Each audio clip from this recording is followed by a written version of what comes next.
Shalom Bapak-bapak, para suami, dan kepala keluarga. Selamat Tahun Baru 2026. Hari ini, kita berdiri di garis start tahun yang baru. Sebagai laki-laki, kita sering diajarkan untuk menjadi kuat, menjadi penyedia, dan pelindung keluarga. Namun, jujur saja, di balik wajah yang tenang itu, seringkali tersimpan beban pikiran yang berat tentang masa depan. Bagaimana ekonomi tahun ini? Apakah pekerjaan atau bisnis akan aman? Apakah saya bisa mencukupi kebutuhan istri dan anak-anak? Ketidakpastian di dunia, mulai dari masalah ekonomi, sosial, hingga bencana, seringkali menjadi hantu yang menakutkan bagi seorang ayah.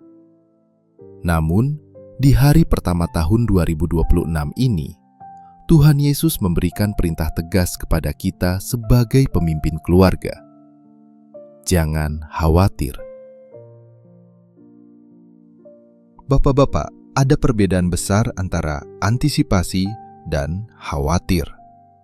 Sebagai kepala keluarga, wajar jika kita berpikir maju. Kita bekerja keras, menabung, dan merencanakan masa depan. Itu adalah tanggung jawab. Namun, khawatir adalah ketika pikiran itu berubah menjadi ketakutan yang melumpuhkan, membuat kita kehilangan damai sejahtera, dan mulai meragukan pemeliharaan Tuhan. Jika seorang nahkoda kapal, ayah, panik dan cemas, bagaimana nasib penumpangnya, istri, dan anak? Keluarga membutuhkan pemimpin yang tenang, bukan karena ia hebat, tetapi karena ia tahu siapa yang memegang kendali hidupnya. Tuhan mengingatkan, bukankah hidup itu lebih penting daripada makanan? Seringkali sebagai suami, kita terjebak dalam siklus mencari nafkah sampai lupa membangun kehidupan. Kita sibuk memikirkan apa yang akan dimakan dan dipakai keluarga, tapi lupa memberi makan rohani mereka. Tahun ini, mari ubah prioritas. Bekerja keras itu wajib, tapi jangan biarkan kekhawatiran akan materi menggerogoti iman kita. Tunjukkan kepada anak-anak kita bahwa ayah mereka adalah orang yang bergantung penuh pada Tuhan, bukan pada saldo rekening semata.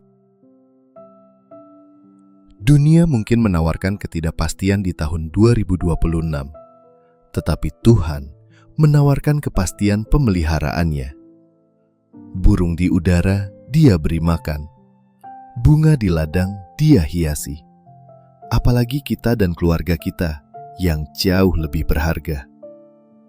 Tugas kita adalah melakukan bagian kita, bekerja dengan giat, memimpin dengan kasih, dan berdoa dengan tekun.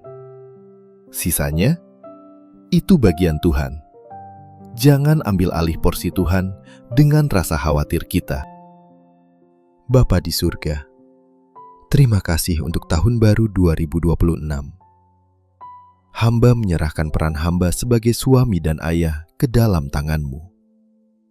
Ampuni jika hamba sering khawatir dan takut akan masa depan.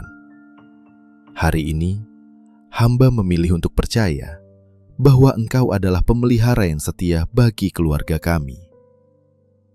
Berikan hamba hikmat untuk memimpin rumah tangga ini bukan dengan kecemasan, tapi dengan iman dan keberanian. Cukupkanlah apa yang kurang, dan kuatkanlah apa yang lemah. Di dalam nama Tuhan Yesus, amin. Selamat Tahun Baru 2026. Jadilah Bapa yang kuat di dalam Tuhan.